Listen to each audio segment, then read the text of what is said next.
Hello students, lesson number 12 मधील concept 12.3 आपण बघणार आहोत. That is methodology for rDNA technology. हा व्हिडिओ स्पेसिफिकली rDNA टेक्नॉलॉजीवरच आहे. रिकॉम्बिनंट DNA टेक्नॉलॉजी यामध्ये कोणत्या स्टेप्स आहेत, definition we have seen in the last video. यामध्ये स्टेप्स कोणत्या आहेत ते बघूया. First step is the isolation of DNA from the donor organism. Okay, from the name we can understand donor organism आहे, त्यामधून काय करायचं आहे, DNA it has to be isolated. Okay, त्यासाठी काय करायचं आहे, the desired gene of the donor organism are shared with the blender and treated with suitable detergent. Okay, now what is meant by sheared? It has to be a cut off. Okay, so त्या donor organism मधून तो desired gene, okay, it has to be sheared, that means cut off. Okay, with the blender. The blender म्हणजे काय, या ठिकाणी अशा पद्धतीचं एक इन्स्ट्रुमेंट असतं किंवा डिव्हाइस असतं की जे लिक्विड कंटेंटमध्ये त्याला कन्वर्ट करतं. म्हणजे जो काही घटक आहे थोडक्यात त्याला लिक्विड कंटेंटमध्ये कन्वर्ट करतं. ठीक आहे. So shared with the blender and treated with suitable detergent. Now detergent means a kind of enzyme या ठिकाणी, ज्याने काय केलं जातं, त्या डीएनएला, आयसोलेट केलेल्या डीएनएला ट्रीट केलं जातं. Genetic material from the donor is removed, isolated and purified by using suitable techniques. Isolated DNA can be spooled onto a glass rod. आता ग्लास रॉड म्हणजे काय, तर केमिस्ट्रीमध्ये किंवा जनरल लॅबोरेटरीमध्ये आढळणारा अशा पद्धतीचा एक रॉड असतो ग्लासचा, काचेचा. त्याच्याने काय केलं जातं, स्पूल्ड ऑन म्हणजे काय, तर तो जो आयसोलेट केलेला डीएनए आहे त्याला काय करायचं आहे, आपण अशा पद्धतीने वर्लिंग करायचं आहे, म्हणजे त्या ग्लास रॉड भोवती त्याला गुंडाळायचं आहे. ओके, जसं दोरा असतो किंवा आपण ज्याला आपण सूतगुंडी म्हणतो, सूतगुंडीमध्ये काय केलं जातं, तो दोरा पर्टिक्युलरली त्या ते जे बंडल आहे दोऱ्याचं त्याला त्याच्याभोवती आपण गुंडाळत जातो. त्याप्रमाणे काय करायचं आहे, ह्या ग्लास रॉडला तो आयसोलेट केलेला, प्युरिफाय केलेला डीएनए मॉलिक्यूल स्पूल्ड करायचे आहे, म्हणजे थोडक्यात त्याला अशा पद्धतीने राऊंड अप करायचं आहे किंवा गुंडाळायचं आहे. So this is the first step.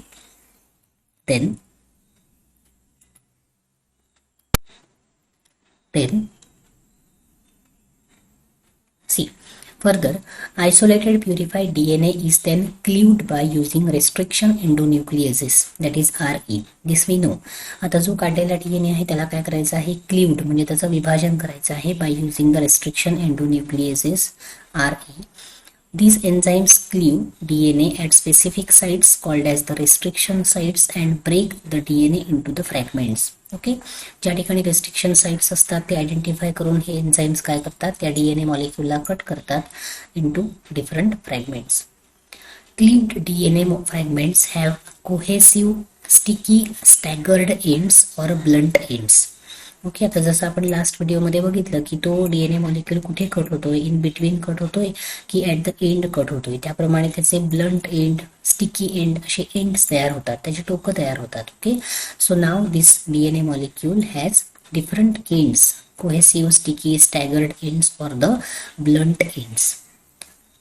From cleaved DNA fragments, desired gene is isolated and selected for cloning. आता हे जे डीएनएचे फ्रॅगमेंट्स घेतलेले आहेत, क्लीव्ड म्हणजे त्याचं विभाजन केलेलं आहे, त्यातून आपल्याला हवा असलेला जीन काय करायचा आहे, आयसोलेट करायचा आहे आणि it has to be selected for cloning.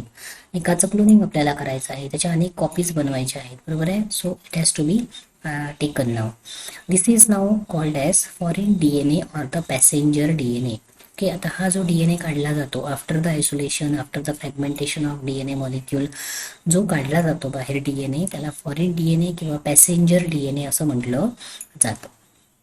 So this is the first step regarding the isolation of DNA molecule from the donor organism. Okay, so ही पूर्ण प्रोसिजर आहे, राईट फ्रॉम द आयसोलेशन, त्याचं purification आणि त्याचं cutting आणि मग selection of the desire gene, that is called as the foreign DNA or the passenger DNA. Then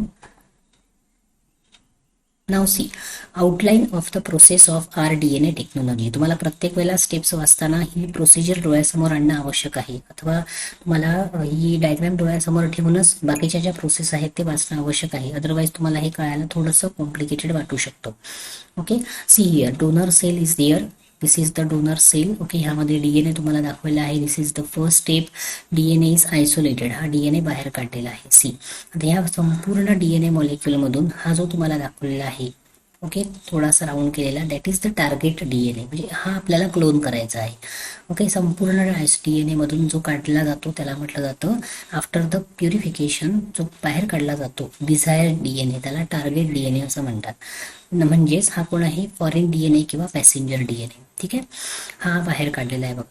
ठीक आहे, that is the step बी. आता साइड बाय साइड त्यांनी काय सांगितलं आहे सांगा. सी स्टेपमध्ये ह्या ठिकाणी बघा वेक्टर एक घ्यायचा आहे आपल्याला. वेक्टर म्हणजे काय, it is a plasmid or the bacteriophage. Okay, म्हणजे असा एखादा, हे एक प्रकारचं माध्यम आहे, लक्षात घ्या. प्लाझमिड म्हणजे काय आपण बघितलेलं आहे, तर एक्स्ट्रा क्रोमोसोमल डीएनए आहे. कशामध्ये आढळणारा, तर बॅक्टेरियल सेलमध्ये, ज्याचा वापर other than chromosomal DNA of the bacterial cell, ज्याचा वापर ॲज अ कुरिअर म्हणून केला जातो किंवा ॲज अ माध्यम किंवा मीडियम म्हणून केला जातो. ओके, सो वेक्टर म्हणजे काय, तर एकतरी तो प्लाझमिड असेल किंवा बॅक्टेरियोफेज असेल, तो ह्या ठिकाणी बाजूला काढला. ठीक आहे, आता हा बाजूला काढल्यानंतर काय केलेलं आहे बघा, ह्या ठिकाणी enzymatic fragmentation bye restriction enzymes, हे या ठिकाणी फ्रॅगमेंटेशन झालेलं आहे. ह्या वेक्टर डीएनएला सुद्धा काय केलं आहे, बाय युझिंग रिस्ट्रिक्शन एंडोन्यूक्लियस इथे कट केलेला आहे. ओके, कट केल्यामुळे हा पॅसेज ह्या ठिकाणी ओपन झालेला आहे. लक्षात घ्या, हा प्लाझमिडचा ओरिजिनल डीएनए मॉलिक्यूल आणि ह्या ठिकाणी हा मिसिंग तुम्हाला दिसतो, म्हणजे हा कट केलेला आहे. ठीक आहे, आता काय केलेलं आहे बघा, या ठिकाणी सी मध्ये टार्गेट डीएनए, जो ह्या अगदी काळजीपूर्वक हा व्हिडिओ तुम्ही बघा, मग तुमच्या लक्षात येईल. ओके, टार्गेट डीएनए ह्या ठिकाणी घेतलेला आहे आणि तो ह्या वेक्टर डीएनए मध्ये काय केलेला आहे, फिट केलेला आहे बघा. See here target DNA and rDNA, joining of target DNA and cloning vector by DNA ligase. आता इथे जे चिकटवण्यासाठी जे पर्टिक्युलर एन्झाईम वापरलं जातं, जसं फेविकॉल असतो तसं ह्या ठिकाणी जे एन्झाईम आहे त्याला म्हटलं जातं DNA ligase. You can see here. Okay, so that is the this C step. पुढची स्टेप काय आहे या ठिकाणी, होस्ट डीएनए. आपल्याला आता हा जो डीएनए तयार झालेला आहे ह्याला रिकॉम्बिनंट डीएनए असं म्हटलं जातं. लक्षात घ्या, कारण ह्याच्यामध्ये दोन डीएनएचं कॉम्बिनेशन आहे. कोणता, तर एक आपण जो डोनर ऑर्गॅनिझम मधून घेतलेला आहे तो, आणि दुसरा आहे तो आपण जो वेक्टर वापरलेला आहे, म्हणजे प्लाझमिड किंवा बॅक्टेरियोफाज, त्याचा डीएनए आहे. म्हणून ह्याला रिकॉम्बिनंट डीएनए असं म्हटलं जातं. आणि एंटायर प्रोसिजरला काय म्हटलं जातं, rDNA technology. Okay, then now this recombinant DNA, it has to be introduced into a bacterial host cell, that is the transformation viral infection. म्हणजे आता हा rDNA आपल्याला अशा ऑर्गॅनिझम मध्ये बसवायचा आहे की ज्याच्यामध्ये आपल्याला त्याचं क्लोनिंग हवंय, त्याचे अनेक आपल्याला कॉपीज हव्यात. लक्षात घ्या, so this is the host bacteria and this rDNA technology, it has to be inserted inside the host bacteria. हा त्याचा ओरिजिनल क्रोमोसोमल डीएनए आहे. ठीक आहे, transformed host cell containing the rDNA मॉलिक्यूल. Here we can see then identification and selection amplification. आता या ठिकाणी insert केल्यानंतर तो कुठे इन्सर्ट झालेला आहे, तो करेक्ट आयडेंटिफाय होतो का, किंवा त्याचं आपल्याला सिलेक्शन करता येतं का. आता हे सिलेक्शन कसं करता येणार आहे, तो आयडेंटिफाय करायचा आहे. कसं आयडेंटिफाय करणार, तर bye using the PCR technique असेल. लक्षात घ्या, एम्प्लिफिकेशनसाठी कुठली टेक्निक्स आपण वापरलेली आहे, तर PCR टेक्निक आहे. बरोबर आहे. सो ह्या ठिकाणी आपण काय करू शकतो, by using that particular technique त्याचं एम्प्लिफिकेशन, म्हणजे एकाचे इथे दोन झालेले तुम्हाला दिसतात. लक्षात घ्या. ओके, मग दोनाचे 4 होतील, 4चे 8 होतील. अशा पद्धतीने जसा हा बॅक्टेरियल सेल रेप्लिकेट होत जाणार, तसाच त्याच्या बरोबरीने हा जो आतला rDNA आहे तो काय होणार आहे, त्याच्या अनेक कॉपीज होत जाणार. Okay, here we can see identification and selection amplification, it goes on continue. Okay, cell multiplication, cell multiply होत जाते बॅक्टेरियल सेल, जशी सेल मल्टिप्लाय होईल तसा हा rDNA सुद्धा एकाचा अनेक होतो. Okay, see protein production from the cloned gene, या ठिकाणी जे क्लोन जीन होत राहतात त्यांच्या बरोबरीने काय होतात, इथे तुम्हाला फक्त दोनच दाखवलेले आहेत. जसे जसे ते मल्टिप्लाय होत जातील तसे तसे त्यांच्यातून काय तयार होणार आहेत, प्रोटीन तयार होत जाणार आहे. बरोबर आहे, कारण ते जीन एक्सप्रेस होणार. जीन एक्सप्रेस होतो म्हणजे काय होतो, तो एखादा प्रोडक्ट तयार करतो, म्हणजेच काय तयार करतो तर प्रोटीन मॉलिक्यूल तयार करतो. Okay, so protein encoded by the insert DNA. जे प्रोटीन तयार होईल ते काय केलं जातं, वाचलं जातं, म्हणजेच ते इन्कोड केलं जातं, म्हणजेच ते कशासाठी उपयोगात आणलं जाईल हे बघितलं जातं थोडक्यात. Okay, and this is the protein harvesting, means that particular protein has to be further used for the particular process. Okay, so this is the entire process of the recombinant DNA technology, right from step A up to the step G. So he procedure तुम्हाला काय करायची आहे, ही outline तुम्हाला सातत्याने काढून बघायची आहे एक्झाममध्ये. जरी तुम्हाला स्टेप्स कठीण वाटत असतील तरी ही डायग्रॅम काढून तुम्ही काय करू शकता, प्रत्येक गोष्ट त्या ठिकाणी लिहू शकता. त्याचे टायटल वाचून ठेवायचे, right from A to F जे काही स्टेप्स दिलेले आहेत त्या वाचायच्या, आणि त्याच्या बरोबरीने तुम्हाला ही डायग्रॅम किंवा फ्लो चार्ट तुम्हाला हा करायचा आहे. Okay, then now see. आता पुढे मी जे सांगणार आहे ते ह्याच्यावरच बेस्ड असणार आहे, लक्षात घ्या. त्यामुळे तुम्हाला डायग्रॅम पुस्तकातली समोर ठेवूनच फर्दर तुम्हाला हा जो व्हिडिओ आहे तो तुम्हाला बघायचा आहे. ठीक आहे, see. B, second step, insertion of desired foreign DNA into a cloning vector. आता ही स्टेप आपण बघतोय. Okay, see. The foreign DNA or passenger DNA is inserted into a cloning vector. Most commonly used is plasmid PBR322. आता हे नाव आहे, प्लाझमिडचं नाव आहे, जो कॉमनली यूज केला जातो जेनेटिक इंजिनिअरिंग मध्ये. That is the P for plasmid, B for Bolivar आणि R फॉर रॉड्रिक्स. आता बॉलिवर आणि रॉड्रिक्स या दोन शास्त्रज्ञांनी काय केलेलं आहे, याचा शोध लावलेला आहे. थोडक्यात याचं काय केलं आहे, they first coin this particular plasmid. आणि 322 आहे, that is their order of synthesis, म्हणजे त्याला नंबरिंग जे केलं गेलेलं आहे प्लाझमिडला ते तो त्याचा नंबर आहे ऑर्डर ऑफ सिंथेसिसचा. ठीक आहे, so plasmid by Bolivar and Rodriguez आणि ऑर्डर ऑफ सिंथेसिस इज 322. हे तुम्हाला इलॅबरेट करायला सुद्धा विचारलं जाऊ शकतं, लक्षात घ्या. ठीक आहे, then plasmids are isolated from the vector organism, that is bacterium, by using the same RE restriction endonuclease plasmid, that is vector DNA is cleaved. Okay, हा प्लाझमिड आहे तो काय केला जातो, अर्थातच या ठिकाणी पुन्हा बघा एखाद्या बॅक्टेरियल सेल मधून काय केला जातो, आयसोलेट केला जातो. पुन्हा तो काय केला जातो, रिस्ट्रिक्शन एंडोन्यूक्लियसने कट करून या ठिकाणी ठेवला जातो. ठीक आहे, then by using enzyme DNA ligase, foreign DNA and is inserted into the vector DNA. See, by using the DNA ligase काय केलं जातं, फॉरेन DNA आणि हा काय केला जातो, ह्याच्यावर बसवला जातो आणि तो काय केला जातो, ह्या ठिकाणी it has to be fixed with this particular plasmid vector. Okay, combination of vector DNA and the foreign DNA is now called as the recombinant DNA or the chimeric DNA, and the technology is referred to as rDNA technology. Okay, जो DNA तयार झालेला आहे एकत्रीकरणाने त्याला rDNA म्हटलं जातं किंवा कायमेरिक DNA असं म्हटलं जातं, आणि ह्या टेक्नॉलॉजीला रिकॉम्बिनंट डीएनए टेक्नॉलॉजी असं म्हटलं जातं. Okay, so keep in mind while reading all the steps you have to keep this particular flow chart or the diagram in front of your eyes. Okay, then next आपण बघणार आहोत C.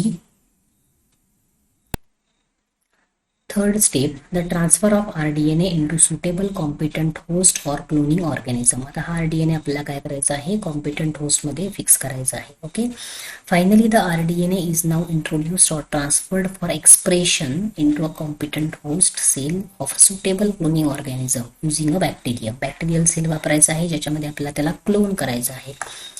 Transfer of rDNA is into the bacterial cell is assisted by divalent calcium ions. Okay, म्हणजे त्याला काय केलं जातं, ह्या ठिकाणी कॅल्शियम आयन्स वापरले जातात for this particular transfer of recombinant DNA into a particular bacterial cell. The cloning organism used in plant are E coli. Specifically experimental वर्कसाठी ई कोलाय वापरला जातो, लक्षात घ्या, क्लोनिंग ऑर्गॅनिझम म्हणून. अँड ॲग्रोबॅक्टेरियम ट्युमेफेसियन्स, दोन हे वापरले जातात. Okay, the host competent cell which has taken up rDNA is now called as the transformed cell. ज्या बॅक्टेरियल सेलमध्ये आपण तो तयार झालेला rDNA पुटअप करणार आहोत त्याला म्हटलं जातं transformed cell of particular bacteria. Okay, Foreign DNA can also be transferred directly into the naked cell or protoplast of the competent host cell without using the vector.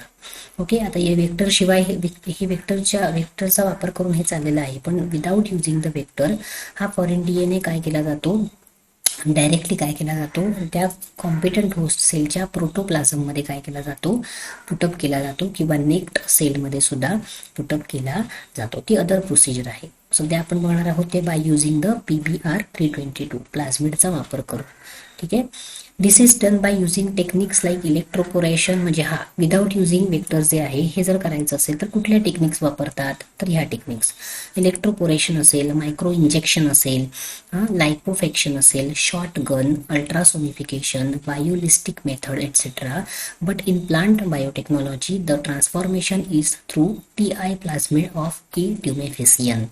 Okay, हे technique कशासाठी सांगितलेलं आहे, जर वेक्टर वापरायचा नसेल तर ह्या टेक्निकने वापरलं जातं. जसं आपण इंजेक्शन देतो तसं इथे मायक्रो इंजेक्शन आहे, लायपोफेक्शन, वेगवेगळ्या मेथड्स आहेत, अल्ट्रासोनिफिकेशन आहे. डायरेक्टली त्या सेलच्या प्रोटोप्लाझममध्ये rDNA इन्सर्ट केला जातो. कुठलाही तिथे वेक्टर आवश्यक नसतो, म्हणजे कुठलंही मीडियम आवश्यक नसतं, अदर DNA आवश्यक नसतो. पण या ठिकाणी काय सांगितलं आहे, मोस्टली प्लांट बायोटेक्नॉलॉजीमध्ये हे जे ट्रान्सफॉर्मेशन आहे ते TI प्लाझमिडच्या मदतीने केलं जातं. लक्षात घ्या. म्हणजे जसा PBr322 हा एक प्लाझमिड आहे, तसा ॲग्रोबॅक्टेरियम ट्युमेफेसियम मध्ये असलेला प्लाझमिडचं नाव काय आहे, तर TI plasmid. Okay, so this is about the third step. Then fourth step is selection of the transformed host cell. जी ट्रान्सफॉर्म्ड सेल झालेली आहे, ज्याच्यामध्ये rDNA आहे, त्याचं काय करायचं, selection. The transformation process generates a mixed population of transformed recombinant and the non-transformed, that is the non-recombinant host cell. बरोबर आहे. ज्याच्यामध्ये आपण तो आता rDNA टाकणार आहोत, त्याच्यामध्ये rDNA पण असणार आहे, that is the recombinant DNA, plus त्याच्यामध्ये ओरिजिनल असणारे नॉन रिकॉम्बिनंट काय असणार आहेत, सेल सुद्धा असणार आहेत. सेल म्हणण्यापेक्षा त्याच्यामध्ये तो DNA सुद्धा असणार आहे. बरोबर आहे.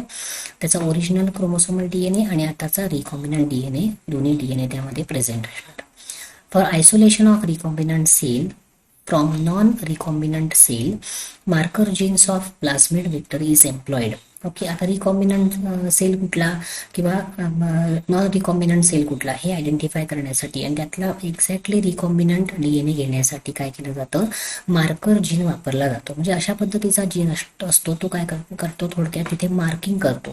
मार्किंग कसं करणार आहे की त्यामध्ये रिकॉम्बिनंट DNA कोणता आणि नॉन रिकॉम्बिनंट DNA कोणता आहे, मिक्सिंग आहे ना त्यामध्ये. ओके, त्यासाठी काय केलं जातं, marker gene of plasmid vector is employed, म्हणजे used. For example PBr322 plasmid vector contains different marker gene. बघा, ह्या प्लाझमिडमध्ये वेगवेगळे मार्कर जीन्स आहेत, जसे ampicillin resistant gene and tetracycline resistant gene. Okay, ही नावं आहेत जी पर्टिक्युलर काय करतात, ह्या हे एम्पिसिलिन आणि टेट्रासायक्लिन काय करतात, ही नावं असलेली हे काय आहेत, एक प्रकारचे मार्कर जीन आहेत. दोन नावं या ठिकाणी दिलेली आहेत. वेगवेगळे मार्कर जीन आहेत, त्यातली ही दोन तुम्हाला फॉर एक्झाम्पल साठी दिलेली आहे. ते काय करतात, पर्टिक्युलरली rDNA कोणता आहे हे आयडेंटिफाय केलं जातं त्याने.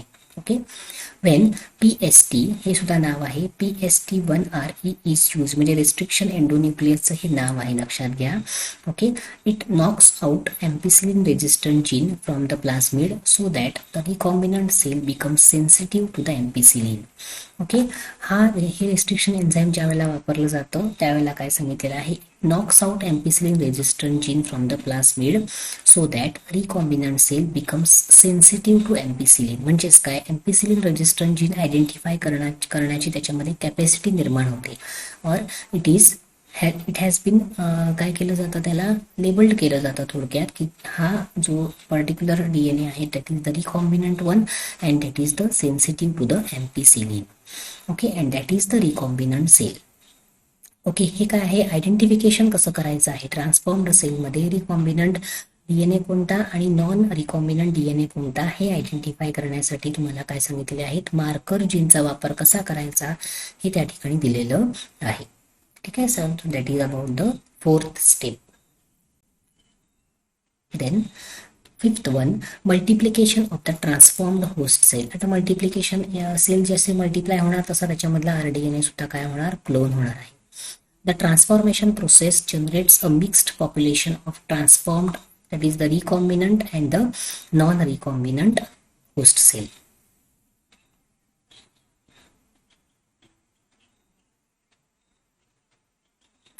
एक minute. Okay, now this multiplication of transformed host cell. Now what has happened, the same slide has been repeated here. So multiplication of transformed host cell जो कॉन्सेप्ट आहे किंवा जो पॉइंट आहे त्यासाठी आपण पेज नंबर 279 वर जो दिलेला आहे भाग multiplication of transformed host cell तो या ठिकाणी मी एक्सप्लेन करते. तो तुम्हाला फक्त या ठिकाणी काय करायचं आहे, रिप्लेस करायचं आहे. Okay, see once transformed host cells are separated by the screening process. In this step, the transformed host cells are introduced into a fresh culture medium. म्हणजेच जो ट्रान्सफॉर्म्ड होस्ट सेल आहे तो काय करायचा आहे, आपल्याला त्याचं आता रेअरिंग करायचं आहे किंवा त्याचं कल्चर करायचं आहे. सो त्याला फ्रेश कल्चर मीडियम मध्ये ठेवलं जातं थोडक्यात. ठीक आहे.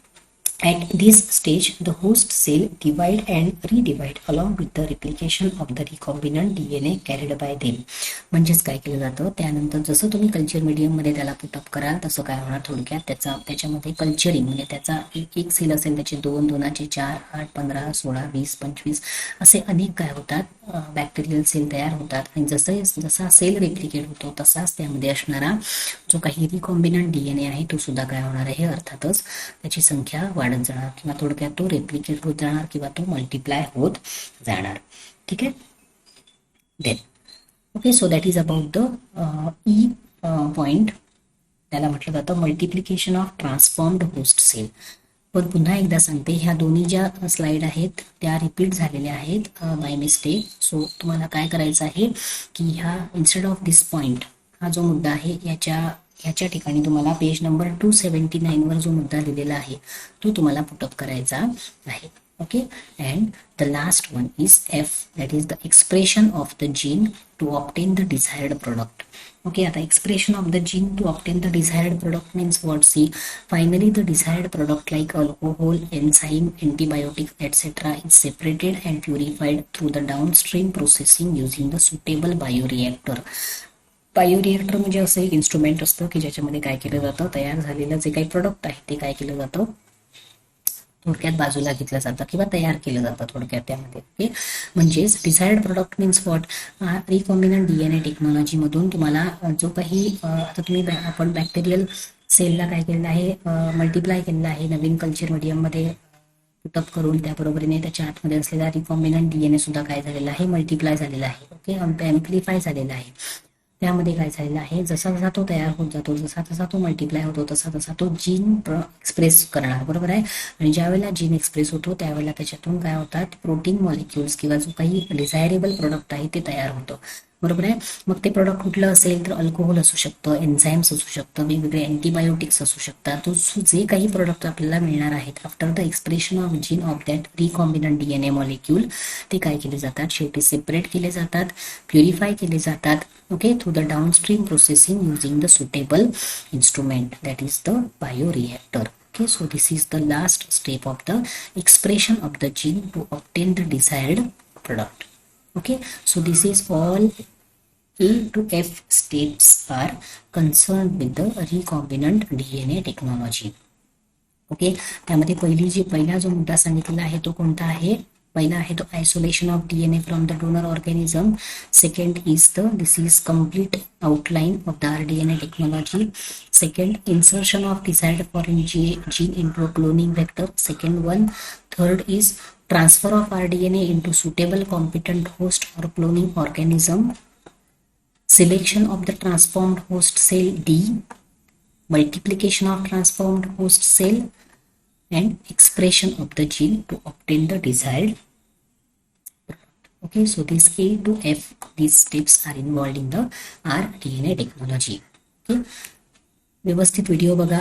फक्त ईचा जो पॉइंट आहे तो तुम्हाला पुस्तकातून थोडासा वाचणं आवश्यक आहे. ओके, सो मी ऑनलाईन लेक्चरच्या वेळेला सुद्धा मी तो तुम्हाला रिपीट करणार आहे किंवा एक्सप्लेन करणार आहे.